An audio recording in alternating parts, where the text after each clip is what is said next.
അടുത്ത മത്സരം തന്നെയായിരുന്നു. ഞാൻ പിന്നെ സ്വതന്ത്രനായതുകൊണ്ട് എൻ്റെ മത്സരം കുറച്ചുകൂടെ കിടക്കും. അന്ന് UDF-നോട്ടപ്പുറത്ത് കിടക്കല്ലേ, അത് മൊത്തം ഇനി വരികയല്ലേ.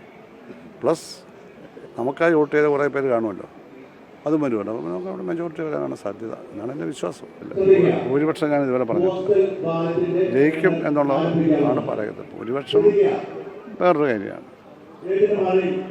എല്ലായിടത്തും ഒന്നും വരുന്ന റിപ്പോർട്ട് അതാണ്. അത് എനിക്കൊരു ചെറിയ അബദ്ധം പറ്റി. ഞാൻ തിരുവനന്തപുരത്ത് എനിക്കൊരു അവാർഡുണ്ടായിരുന്നു, EVC തന്ന എഴുത്തുകാരൻ്റെ പേരിൽ ആദ്യമായിട്ടൊരു അവാർഡാണ്. കഴിഞ്ഞ വർഷം അദ്ദേഹം മരിച്ചത്.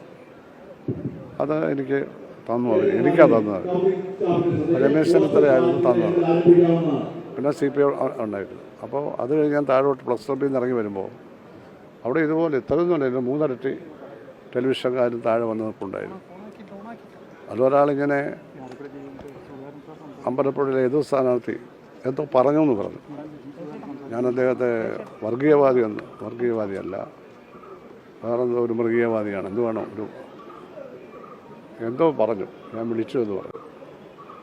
അപ്പോൾ ഞാനൊരിക്കലും അങ്ങനെ വിളിച്ചിട്ടില്ല. വിളിച്ചതായിട്ട് ഒരാൾക്കും പറയാൻ കഴിയില്ല. പിന്നെ നമ്മൾ വിളിച്ചില്ലെങ്കിലും എന്നെ അങ്ങനെ വിളിക്കുന്നു എന്നൊരാൾ പറഞ്ഞാൽ എനിക്കൊന്നും പറയാൻ പറ്റില്ല.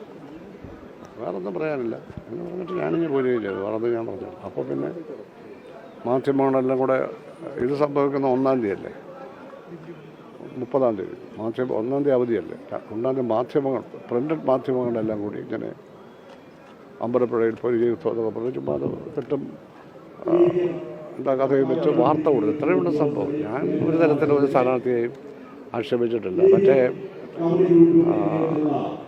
എതിർ സ്ഥാനാർത്ഥി ആളുകളുടെ പ്രൈവറ്റായ കാര്യങ്ങൾ പറയുക.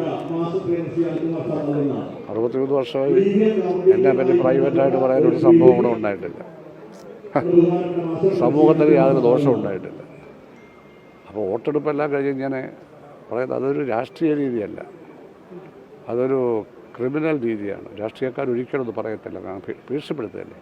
ഞാൻ കാണിച്ചു തരാം, 10 ദിവസം കഴിയട്ടെ, ഞാൻ പരമ്പര എഴുതും, ഏതെങ്കിലും രാഷ്ട്രീയ പ്രവർത്തകർ ഞാൻ പറയും.